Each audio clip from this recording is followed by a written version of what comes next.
Shalom. We're going to start learning Parshat Hazinu. Parshat Hazinu, as you see the way it's written and published, written in the Sefer Torah itself, it's written brick upon brick, upon brick, which of course we identify as a type of shira, as a type of song. And in the previous parsha, do you remember? Here it is, gentlemen. You see it? That's the way it's written as a sofer stam, a scribe. That's how he will scribe it, brick over brick over brick, with a revach space in the middle. And therefore it's called a shira. It's a song. Some of you remember in last week's parsha, according to many of the poskim, commandment Taryag 613, God commands Moshe, quote, Kitvu lachem, write for yourselves et hashira hazot, this song. What song? Obviously, we're talking about the upcoming song.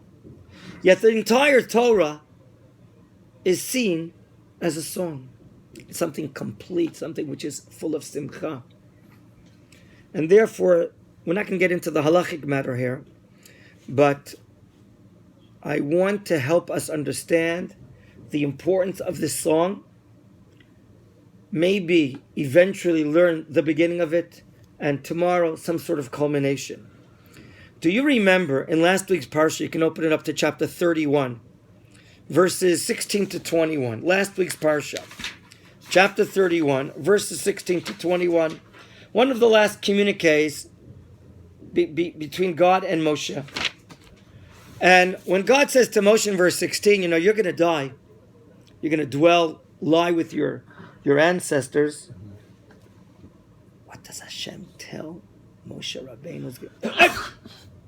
What does Hashem tell Moshe Rabbeinu what's going to happen? What does he tell him on the last day? Your children, your people, what are they going to do? They're going to go worship Avodah Zarah. How would you like to be the prophet of Israel? And on your last day, you're going to be told by God, I told you so. Isn't that terrible? Mm-hmm.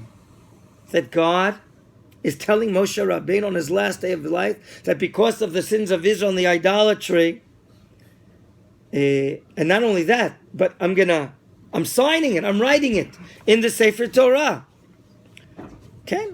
Why? Why is that important?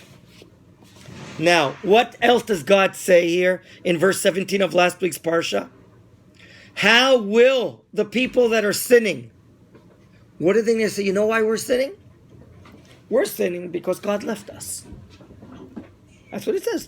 That's what you read in last week's parsha. They're going to justify by saying that, you know why we left the Brit? And you know why we went to serve idolatry? It's all a result of God's behavior. Because God decided to what? Hide his face. Not before. No. God decided to take away his protection over us. In other words, God's telling a prophecy to Moshe Rabbeinu that the nation is gonna say, God's at fault. That's what we got to idolatry. Because God took away his protection over us. And therefore we suffered all these terrible calamities and disasters. Okay? They're not saying we're at fault. Rather, they're saying, as you see, please look at verse 17 of last week's parsha. V'amar bayom mahu. They're going to say on that day, Hello, surely, al ki ein Elohai bikirbi. It's because God is not amidst me. That's why all these things. In other words, they're telling themselves that just God left the Jewish people. What they say in proper English, God forsake the Jewish people. And therefore, their suffering got greater and greater. And here's the major problem. And what does God say I'm going to do? And that's your point in verse 18. Mm-hmm. God says, you think I left you? Mm-hmm. I'm going to show you what it means to disguise my face. What conduct is that called between God and Israel? Hester panim. Have you heard of that concept? Hester panim, God concealing himself. Now, this is what Hashem is saying to Moshe Rabbeinu on his last day in last week's parsha. It's a great question. This question I learned with my dear father-in-law, Rabbi Horowitz, a great educator and rabbi and scholar. How can we avoid this prophecy from becoming true later on? That the nation will go astray to, we believe in the dollar, give trust in the dollar bill, the material world, in idolatry, and idolize money and idolize other things. How do we prevent it? How do we prevent this mistake in the future? So the answer, I'm quoting my father-in-law, is the mitzvah that HaKadosh Baruch Hu says to Moshe, I want you to write this upcoming song and teach Israel until the song will be so well in their lips. We're about to learn Shirat Ta'azin, that's what it's called. Shirat, the song of. Can you pronounce it? Shirat Ta'azin. Shirat Ta'azinu, excellent. And this song that we're about to learn is a detailed description. This is an introduction to the Shirah. A detailed description of God's maintenance, God's direction in our world ever since the creation of the world and until the end of days. Do you hear what I'm saying?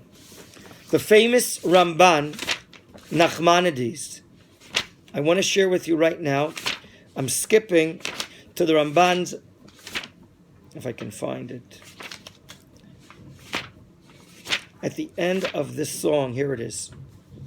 There's a Ramban at the end of the song on verse 43. Please turn just to see the pasuk itself.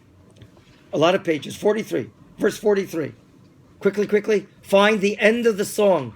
Verse Mem Gimel, verse 43. Harninu goyim amo. The nations of the world will sing a praise about God's nation. Kidama vadav yikom. By the way, in the Ashkenazi tefillah, when we're about to bring the Sefer Torah back before the Musaf and Shabbat, there's a merciful prayer. We call God Avarachamim, the Father of mercy. And we quote selected verses about the atrocities that Goyim did to the Jews, spilling the blood of Jews over history. And then we quote this verse right here. This is right before the Ashrei and the return of the Sefer Torah into the Ark, prior to the Musaf. Are you aware of what I'm talking about? Here in verse 43, we say the following. Harninu goyim amo. The nations will praise his nation.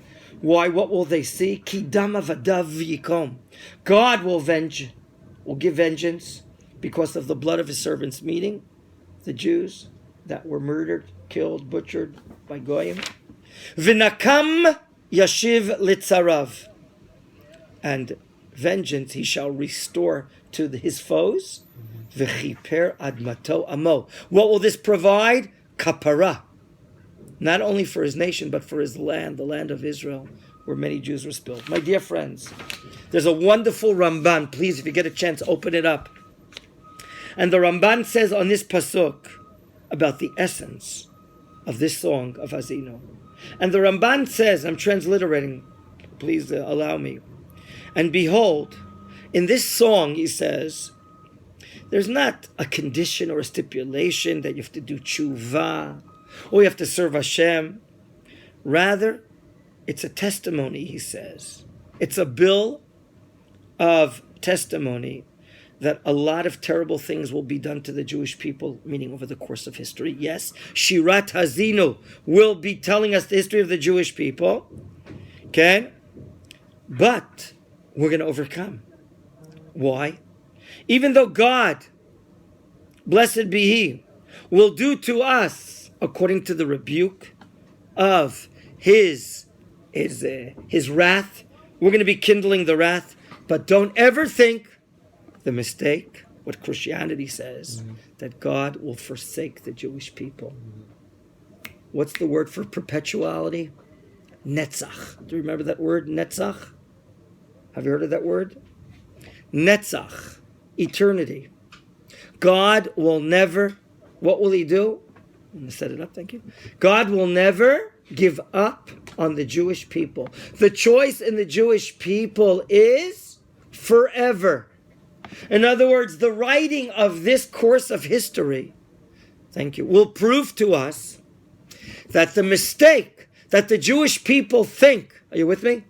The mistake that the Jewish people think that God left us. And that's what led us to do idolatry. That's what led us to do idolatry. That's a mistake. It's not going to happen. Here is a bill of testimony. This Shira will tell us that God will never forsake the Jewish people. I'm continuing. And what will God return and do? He will come back and he will act against our enemies with his great sword, and he will atone for our sins on his behalf. Do you know, have you read the chapters of Yechezkel? When are we starting there? No. Okay. Shalom, gentlemen. Regarding the song of Ha'azinu, in order to avoid any mistake that God left the Jewish people, as they may accuse him, as we read in last week's Parsha, this song is a bill of testimony that God will never leave us. And as it states here at the end of the song in verse 43, and as Nachmanides explains, this is a testimony of history, that even if things become so bad, the choice of Israel is perpetual. And God will, after he may do and act with punishment to the Jewish people and do terrible things that we read in the rebuke, however, in the future, he's going to go back and venge or provide vengeance against those nations that did atrocities to the Jewish people. Therefore, this song, Nachmanides explains, the Ramban says, is a promise, a detailed promise of a future redemption. No matter what the heretics are going to say, no matter what the Christian world is saying. And therefore, the Sifri, some of you remember, the Sifri is the Midrashic book on the book of Dvarim. The Sifri says, and the Ramban quotes it, great is this song. Great is this song in that what? It's going to talk about now, the present time. It's going to talk about the past, and it's going to refer to the future. It has this world as well, and it's going to refer or reflect on the world to come. That's the greatness of this Shira. It's going to reflect upon what was in the world, what will be, and what is, and also about this world and the world to come. And therefore, this is apparently God's answer to the question we raised a few moments ago. Why did really God say to Moshe Rabbeinu on his last day, after you pass away, there are generations that are going to come up and say, we're not at fault that we're doing idolatry. God is at fault because he left us. In order to prevent that mistake, in order to misprove that notion, this Shira is being written, that God will never ever forsake the Jewish people, and will always protect us. And those that did atrocities to us, wow, they better be careful. They're gonna be hit very hard by God's people, by God himself. Any questions until now? Yes. It's a different point. In the Asri Parshat, it also talks about Moshe Rabbeinu, Lichtov LeTorah. We have written down 13 Torah scrolls, one each for the tribe, and right. One for the Levium. And your question is? So, if he has written down the Torah, and it was given to the Israel, and they have been learning, but now it's been written down in a scroll, and they have been reading it. So, does that mean the cloud Israel couldn't understand what was Torah, or didn't really understand the word Torah? Because the reason behind it is, if they could have understood, it's about their future too. So they would have done a tshuva right there. But remember, Asher, there's a difference between the writing of the entire Sefer Torah, which has now been completed. By the way, did you understand it's not a contradiction? The Torah was completed. It was written, issued. But aren't we still reading a few more chapters? Doesn't that bother you? Yeah. Do you understand the question? What's the answer? We just read in last week's Parsha, and now the Torah is completed. Ad tumam, tamim, complete, perfect, complete. And was written down and issued. But we're still reading. Aren't we still reading Torah? Yeah. What's the answer? But is this all, everything that we read now is all written on the last day of Moshe, no? Yes. So we write it now, and Can I say? 1 second. Do you have the answer or not? He write in future for future. That's what Ibn Ezra says. Meaning, when the Torah was completed and written here on this last day, in the last Parsha, it included all these chapters. That means the Torah is not written in chronological order. That's what Ibn Ezra says in last week's Parsha. Do you catch that? Mm-hmm. The Torah was completed and written, yet we're still reading about it, but it's okay. Of course, it was completed, and it just appears in our Chumash after the fact that it was written. But the truth of the matter is, after everything happened and transpired, it was then completed and written. It's just not written in chronological order.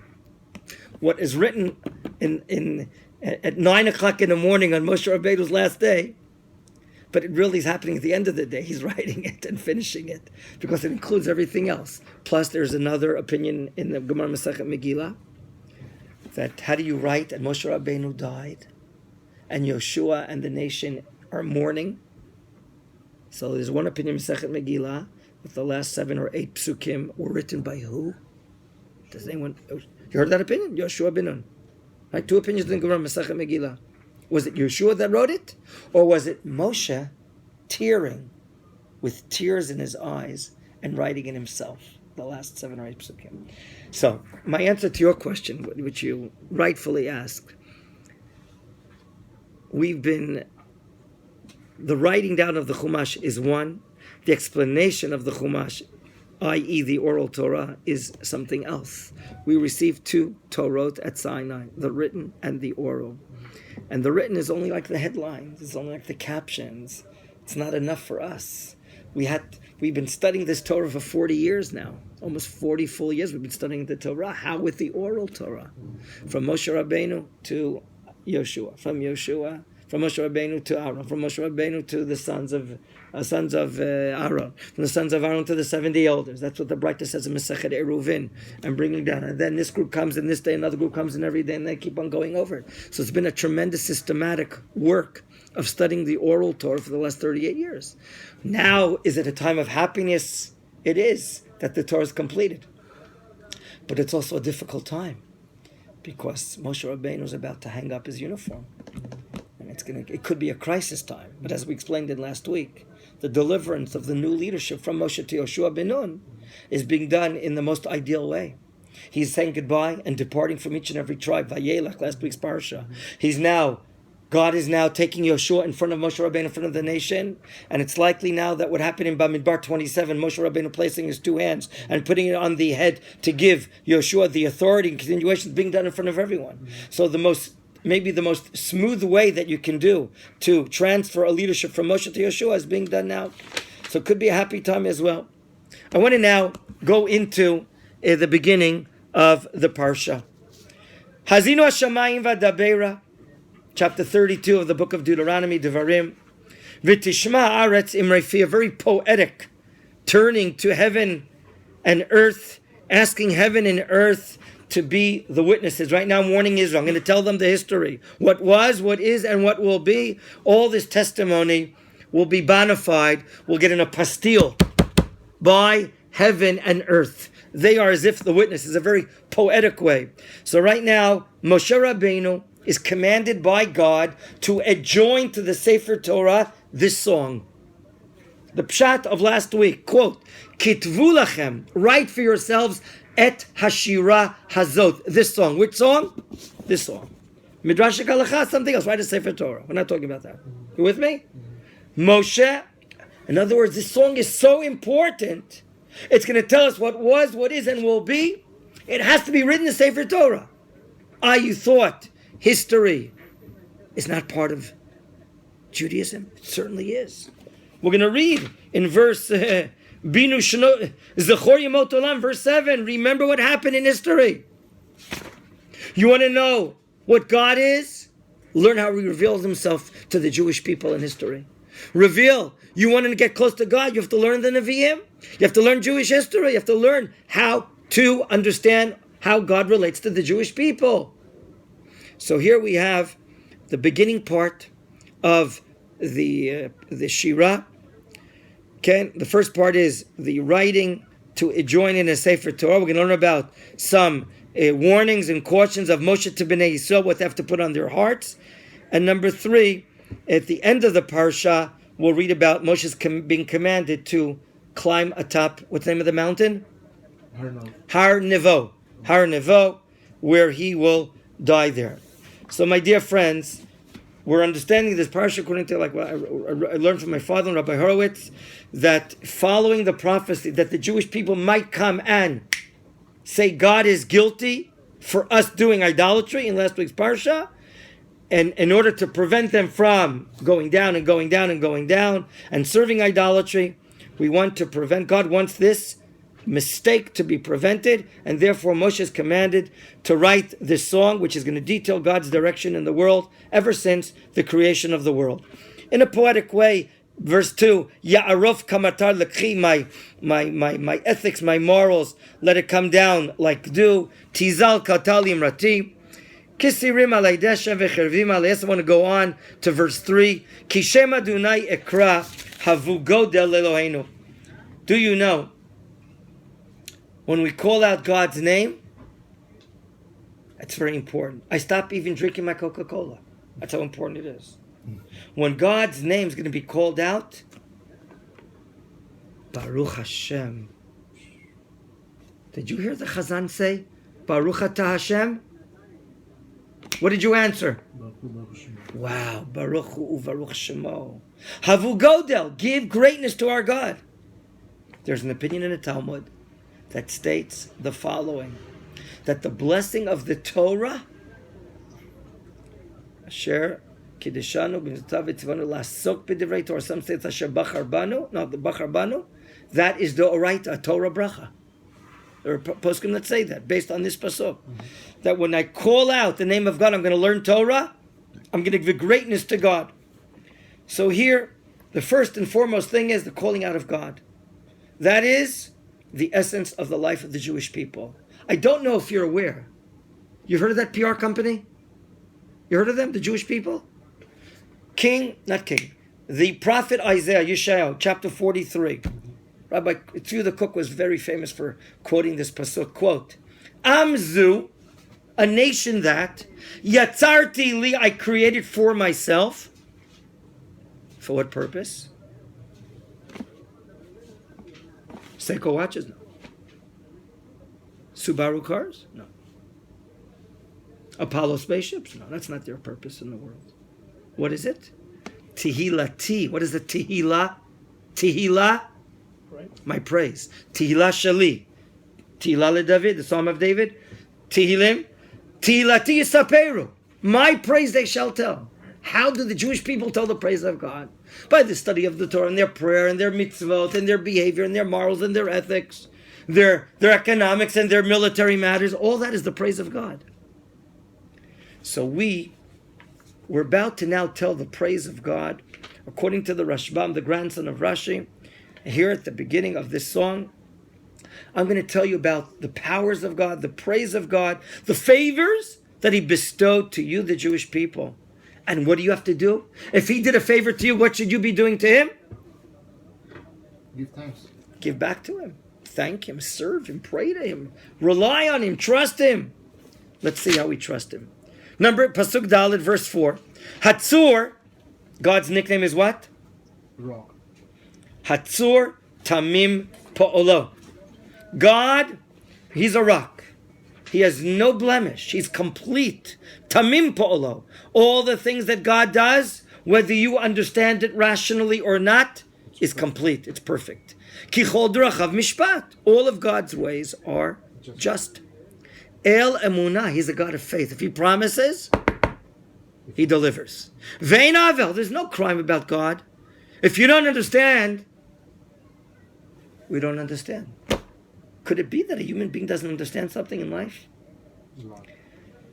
4 hours before Rosh Hashanah, a neighbor came in and showed me a terrible mourning message. A message of mourning.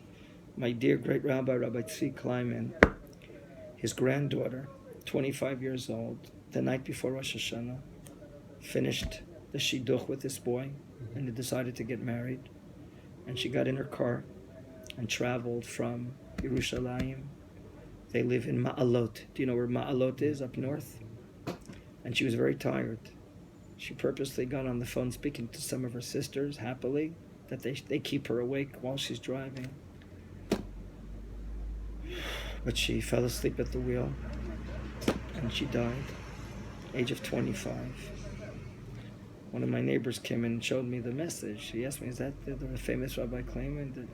And I saw the parents that are burying their daughter, the name on the message of the... And of course it was them, I know them. And imagine going, we can't even fathom this, 3 hours before going into Rosh Hashanah and burying your 25-year-old daughter, God forbid. The pain is immense. I mean, we don't know how to bear it. We don't understand. But that was dictated from God. Nothing happens here without God's will. Mm-hmm. And it was apparently decided in the beginning of the year. There are things we don't understand. Mm-hmm. When I called the son up to, and they didn't have time to do sitting in Shiva. You know why? Why? Because there's Yom Tov. Rosh Hashanah is like a Yom Tov. Do you know what Yom Tov does to the 7 days of mourning? It stops the mourning, right? I mean the Shiva, the 7 days of mourning. So even to sit and express the agony and the pain they didn't even have. They sat like for an hour or something like that, or 2 hours. I called him up the other day, of course. And I said to Rabbi Shmuel, he's the head of a yeshiva, but he's a principal of yeshiva high school. And I say to him, I don't know what to tell you. I can't even imagine the pain that you're going through. So there are things that we don't understand. You know what he says to me? He says to me, we hope and pray that God gives us the energies and powers to go through this. That's what he says to me. And I comforted him, and I ended the phone. And then I called up the widow, Rabbi Kleiman's wife, who's still alive, thank God, the grandmother. And she says to me, crying on the phone, that the young girl, after Rabbi Tzvi passed away, lived with the grandmother for 3 years, that she shouldn't live alone. They have tens and tens of grandchildren. Mm-hmm. But she was such a balat chesed, a master of kindness. She lived with the grandma for 3 years. You know what that means? She gave a part of her personal life. What a tzaddiket the young girl was. Tzaddik v'yasharu. God is tzaddik, and we don't understand. Remember, he's God and we're human beings. And his tov, sometimes we don't understand that. Maybe we'll understand it 10 years later, 20 years later, 40 years later. We don't understand. That we have to humble ourselves intellectually and in our hearts. This is the introduction to Shirata Azinu, God who's testifying before heaven and earth, something very important. God who's a tzur, who's a rock, who's not bending, who's perfect, who's wholesome, and all his ways.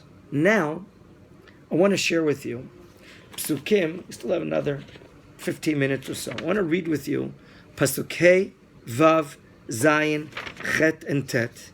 And I would like you to tell me which facet or dimension of time is the Torah relating to? Present, past, or future?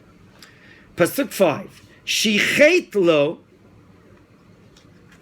Look at the word lo and lo, one after the other. Lo banav mumam. Shichet lo. They were corrupt to who?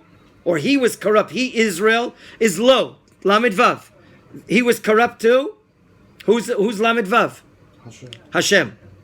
Lo kama banav mumam. What does that mean? The mum, the deficiency, the blemish, lo. It's not to God. Banav. The deficiency is by who? The children. Dor ikesh, a crooked generation, uvitalto. So here, the Torah in this song is telling us about what was, what is, or what will be. How do you understand verse 5, gentlemen? Huh?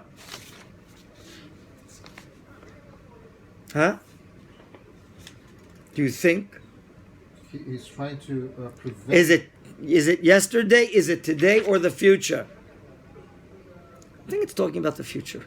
Yeah, That Israel will sin and be blemished. yeah, it's talking about the future, about the accusation of this group. Okay? No, they're not going to. They're going to be messed up and they're going to do some sinnings. The children of Hashem, they're the ones that are going to be doing sins to themselves. They're not causing anything by God. They're ruining things for themselves. That's Pasuk A. And God says, verse 6, Hala Hashem tigmelu zot? It's a question. Okay? Do you think they're bestowing kindness? Tigmelu. What is gemilut chesed? What is gomel ligmol? We see it in the Shemon Esrei. Gomel chasadim tovim. The verb ligmol. What do you remember it means? To bestow kindness. The verb ligmol is usually used with the word chesed, with kindness. Therefore, a fund, a kindness fund, a loan fund without interest is called a gemach. Gemilut chesed. Have you heard of that term? Gemilut chesed. Bestowing of. Do you think you're bestowing kindness to God? Or you think you're giving back by sinning? Am naval velo chacham.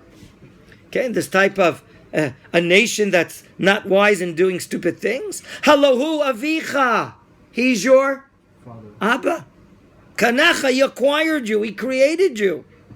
Hu asacha, he made you. Vayichonenach, he established you. God built you up.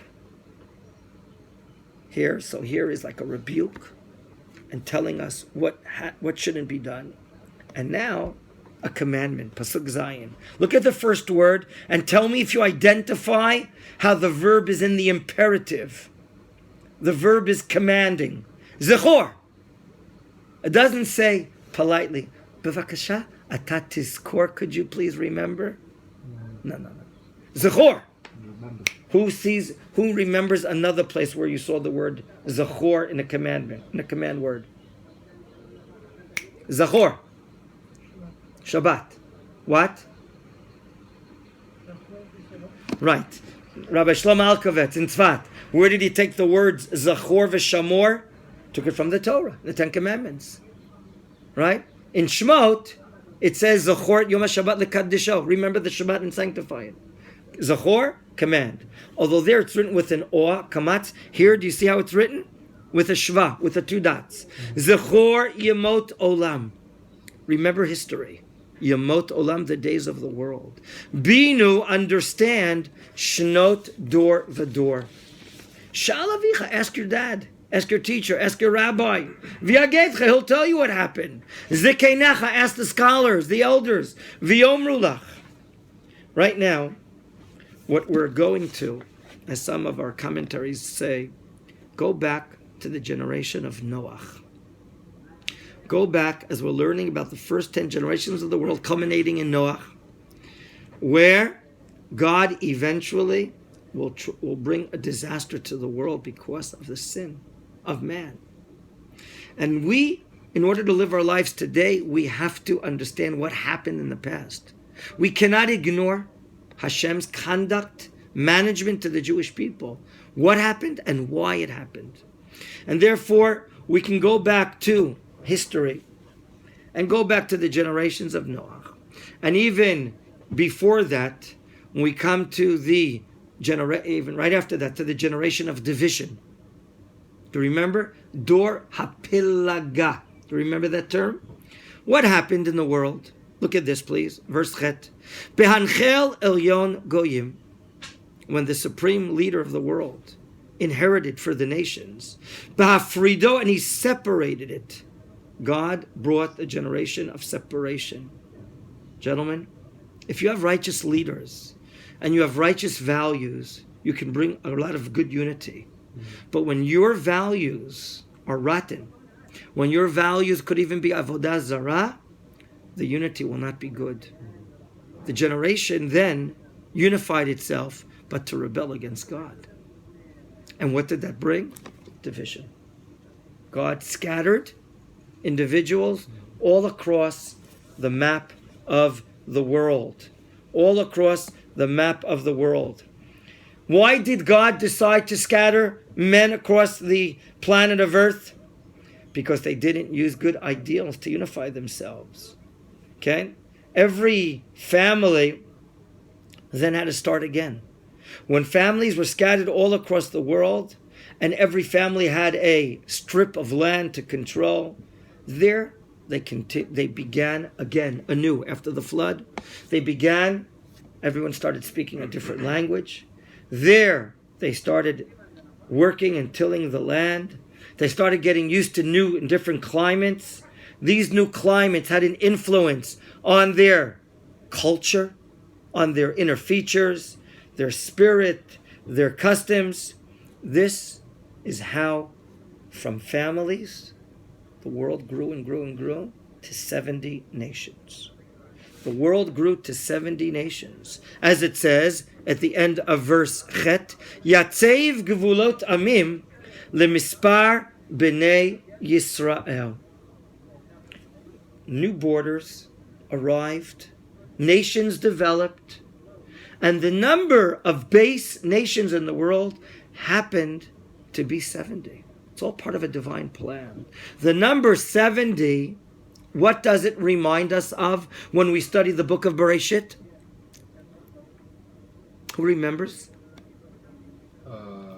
70.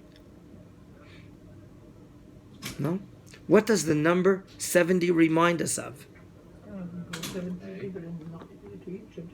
Right. The family of Yaakov Avinu. Yaakov, wives and children and grandchildren, they were 70. The going down to Egypt was 70 people. And therefore, as Rabbi Yehuda Levi in the Kuzari, okay, whoever's going to be in Ulpan, go to Ulpan. If not, you're welcome to the Kuzari Shur at 3 o'clock. We have a learning group. The number 70 nations is representing the 70 individuals of the family of Yaakov Avinu, which will later blossom and grow and turn into a nation. But Am Yisrael is parallel to the nations of the world. The number of base nations in the world is 70. That's parallel to the heart of the world. Yaakov and his family are considered the heart, the nucleus, the center, the focal point of what God's will is.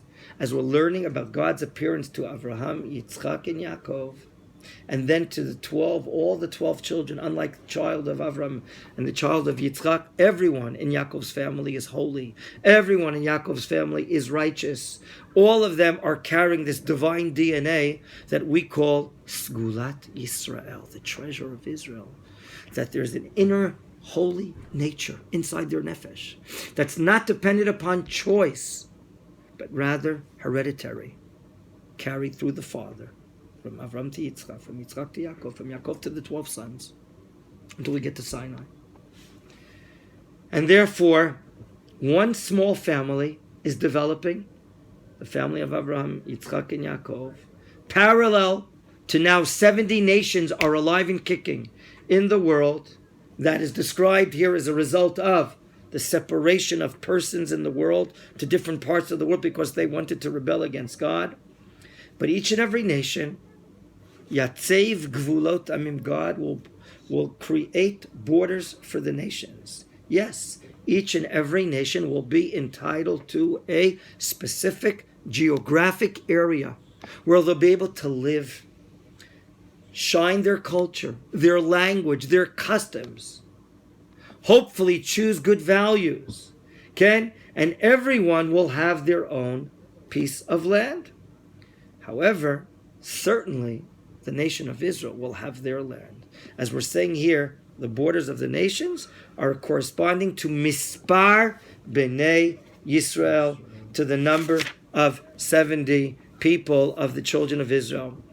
So my dear friends, this development of what we call in Hebrew mishpachologia, I'm making up the word. Maybe there is such a word. I don't know. Maybe in university, mishpachologia, the science of families, right? Logia, biologia, and Genealogy. Genealogia, mishpachologia, family science. Study of family. We know that the 70 people went down to Mitzrayim to a land which is not theirs, under the conditions of servitude and hard labor. And afterwards, what happened? In the conditions of a desert, very hard conditions, God allowed for the molding in their nature what we call spiritual traits, a godly culture. That's what happened, as we see in verse 9. Ki chelek Adonai amo Yaakov chevel nachalato. In order for God to mold, design the spiritual traits of what will be called a divine nation, he took that nation out of slavery, out of servitude, and put them in an area where they can only develop spiritually. A desert, no shopping centers, no supermarkets, no physical material life or merchandising things whatsoever. There, the spiritual trait, the godly nature, were able to be developed. So here you have, from 70, developed an Am, a nation. We all know, as we studied the Maharal of Prague in the past, the number was a metaphysical number. That when we reached the number 600,000 men, that was the time that God created the beginning of the world. That when we reach that number, that is the metaphysical number for to be a divine nation. 600,000, that started out earlier as 70 people. And during those years, we turn out to be a nation. The nation, we're a chelik of God. We are godly. We have godliness inside us. Yaakov chevel nachalato. Someone told me, you know how to make a rope. You take all these little strands of ropes, you intertwine them, and you make one large rope. That is what a chevel is. Klal Yisrael, the nation of Israel, is likened to a chevel. Why? Because the nation is comprised of all these parts that are intertwined and interconnected into one another. Machon, you can separate all the little strings and pieces of rope, and everyone has their individuality. But together, when we are one rope together, comprised of many strings that are apart, when you see the top part of the string, you see it's like one. It's one rope. That's the unity of God. We are the rope, the string of His inheritance in the world. You wanted to ask a question, sir? Yes, Rav. Regarding the 600,000 numbers that God created in verse Yes. 8, does it mean that, I do understand that it has to multiply. So when out of the 600,000, if one pass away, does the neshama transfer to the newborn generation, or how? Of course, it's hereditary. God's plan from day one of creation that there be a nation of God. Mm-hmm. There be a nation that will be unique to Him, that will have the otzar, the treasure called the segula. Mm-hmm. And that will be Klal Yisrael. The neshama of Klal Yisrael has the holiness. Mm-hmm. If I am born into Klal Yisrael, I retain that holiness, even if I don't decide to do Torah and mitzvot. Why? Because I'm born into Klal Yisrael. God's godliness is in the Klal, and it appears in its biggest way in a nation.